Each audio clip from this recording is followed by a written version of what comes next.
Alaska Talks here. Hi, good afternoon, everybody. Welcome to Super Tuesday here in Anchorage. The Glenn Beagle program is getting started here. Obviously, I'm not Glenn, so this is Kevin Height. I'm been allowed to fill in for him today, so we're going to try and do the best we can here. Tyler's over on the board, and he's going to try and take care of me and try and slow down the mistakes here. He certainly won't be able to stop all of them I'm going to make. But welcome to Required Radio this afternoon. It is Super Tuesday. We've got a slate of people that are going to be visiting with us either in the studio or on the phone from all the four candidates that are vying for our votes today. In the studio with me right now, I've got Dave McGraw and Kimberly Feeling that are local supporters. You guys want to say hi for a bit there? Hi, I'm Dave. And it looks like on the line here also, we've got Brian Gentry from the national campaign.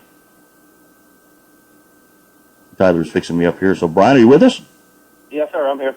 Great. Well, guys, welcome to KBYR here. You know, we're at 274 KBYR. We want everybody to call in and talk about Super Tuesday, talk about your choices, talk about your questions. A lot of knowledge here in the studio today, a lot of knowledge on the line. So let's get after it. I'll start being quiet. And, Brian, why don't you lead off with us here? All righty. Just wanted to say, encourage everyone, if possible, to get out and vote for Dr. Paul this evening in the presidential preference poll. He's the only candidate who actually took the time to visit Alaska and do some campaigning. He's also the pro-states' rights candidate who will, lead drilling and the MR issue up to the people of Alaska and let them decide, get the federal government out of the way. His Restore America plan actually cuts $1 trillion in federal spending during the first year of his presidency, but it does this by abolishing 5 federal agencies, and one of them being the Department of Interior. And the Bureau of Land Management is actually under the Department of Interior. So his plan would not only help our economy get moving in the right direction again, but it would also get the federal government out of the way and allow the local folks in Alaska to decide how to best handle issues such as MR and oil drilling. So, all right, I'm going to ask you the Rick Perry question. What the other 4 departments that he's going to plan on cutting out for you there, Brian? It's Department of Education, Department of Commerce, House and Urban Development, and I believe the Department of Interior. Excellent, thank you. That was a practice response. I appreciate that because it certainly has been a tripstone for some of the other candidates. So nice job on that. I appreciate that. Guys here locally? It, so. How about local guys here? Okay. Yeah, thanks, Brian. We've had some great workers with the Ron Paul campaign this year. He's managed to build an awesome organization. We've appreciated it here in Alaska. It's never enough, and it's been very nerve-wracking, and so many activists are so enthused about Dr. Paul. Once they finally understand exactly what he's talking about, once they finally get his message, you'll never meet a more enthusiastic group of supporters, and the other candidates are aware of that everywhere they go. There's crowds of Ron Paul supporters greeting Ron Paul, and not so much for the other guys. Yesterday, I ran into a kid that was trying to be a Ron Paul supporter, and he was like so thankful to me that I had things for him to do. And I'm like, well, you're thanking me and you're working for us. So he was just happy to be able to contribute in any way he could. It's just wonderful seeing the enthusiasm. All of us are sleep deprived. It's been such an effort. But, you know, when you have someone like Dr. Paul, who is almost a blessing, I feel, because, you know, the other candidates have all been so dishonest with us for so many years. My entire life, I've never had anyone to really vote for. No one that really had a consistent message of peace and freedom and sound finances. Only Dr. Paul. And, you know, if you don't like peace, if you don't like freedom, if you don't like sound finances, I'm sorry, you're a nut. Great. We've got a lot of points. How much attention we've gotten in the state of Alaska, of course, is kind of relative to how many delegates we have and how many electoral votes we have. How much difference do you think Dr. Paul being in Alaska for his trip that he did here on Sunday makes to us? Well, to be honest, of course, we had so many volunteers working his appearance.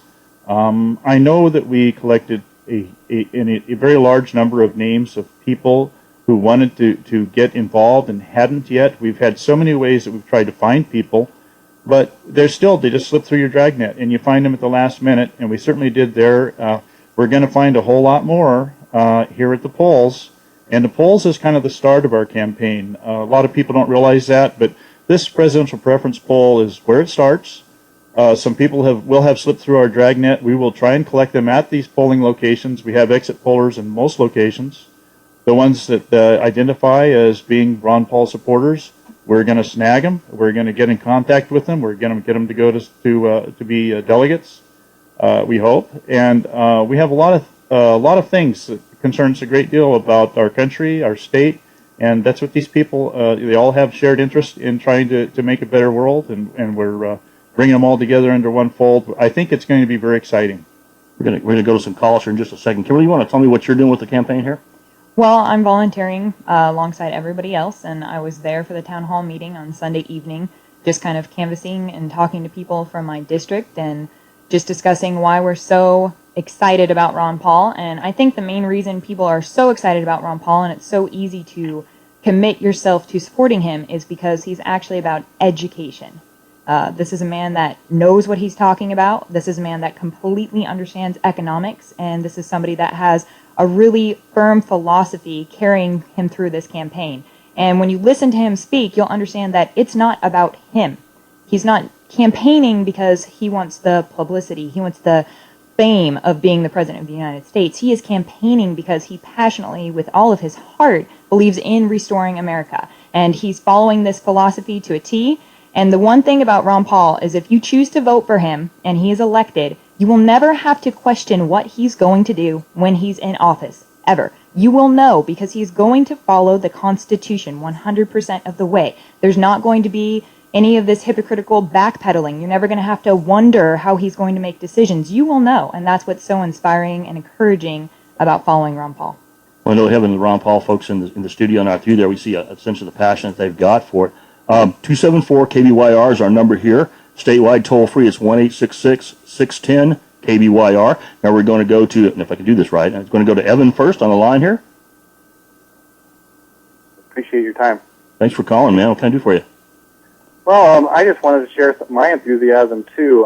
What propelled me recently to get back involved in trying to support Ron Paul since 2012 was on New Year's Eve when Obama signed the NDAA, National Defense Appropriation Act, or Authorization Act, and took away our right to a trial. When he passed a law that said we could be indefinitely detained if somebody in the federal government, unknown, labeled us a terrorist, and we would never have a right to a trial. We could be held forever, and that's not the way I read the Constitution in grade school.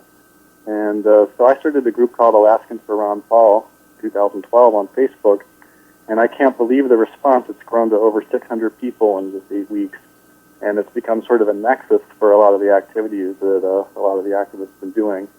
And that pulled together with some of our meetup groups and the campaign workers that came to the state. I'm just feeling like we're in an amazingly wonderful position right now, and I'm really hoping that people will turn out to the polls today and move on to their district caucuses and share their, come to our website, AlaskansForRonPaul2012.org with the number 4, so that's Alaskans number 4, RonPaul2012.org, and learn the process because we've explained everything they need to do. And I just want to thank you so much for giving us this opportunity to talk about this. Well, thanks for participating in the Glenn Beagle program, Evan. I appreciate it. You've done another website up that people are running, and these volunteers are what drives these organizations. And without that type of input and without that type of support, Alaska is a cold, dark place, and it seems like a lot of times that we don't get the attention that certainly the other bigger states as far as population get. But, it's vitally important because all of us that are in Alaska, we certainly are in Alaska because we choose to be here, and this is going to be an important issue for us to make sure we stay through it. We're going to go to Paul. Yeah, exactly. Hello? Hi, Paul, we got you? Or I got you or something. Yeah, well, it could be either one. It's kind of it's not the booby prize. Well, I guess it is since Glenn's not here today. Welcome to the Glenn Beagle program. By the way, thank you. By the way, I'm just right here in the. It's packed. You can't get in. They're blocking and fencing because there's no room. It's the worst place the Republican Party could have put something, and people are getting stuck in the driveway. So that gives me time to talk to you. Well, we're glad you picked this program to talk to. You're not calling somebody else to do that for it. But here's what I'm going to say, because my mind wasn't made up who I'm going to vote for until today, and that's because my initial person that I really like a lot, he's not a great debater, but he's a heck of an intelligent guy, was Rick Perry. Absolutely above and beyond everybody else, a regular human being. He got out. Bachman got out. Santorum, I'm not impressed with. He voted for Sotomayor. He voted to fund Planned Parenthood, even though it was a large part of a larger bill. He goes along to get along, and I'm not looking for that. The Romney was my last choice after. Well, I shouldn't say that. Huntsman was my last choice, but Romney was my next. But now I'm going to tell you where I'm at. I've decided today to vote for Romney, and there's a big reason for that. I'm a conservative evangelical Christian, and I know what I'm looking for. Romney right now, Paul's a good guy. Doesn't stand a prayer, not a prayer. He's not going to get it. If the convention were locked up, he wouldn't get it there either. All he can do is be a spoiler if he decides to run as a third party, which is nuts. Well, I think that we've got some people, that are calling in that would certainly disagree with you. And Paul, I appreciate the call. That's fine. That's fine. But here's the reason I'm voting for Romney. We have to keep our eye on the prize. We got to. Right now, Romney is the only person who's viable at the moment. He's the only person who's getting the delegates he needs in the Republican. If you're watching the delegate count right now on TV, as I just did before I left, we are watching the delegate count right here. Paul, I appreciate the sentiment. I appreciate it.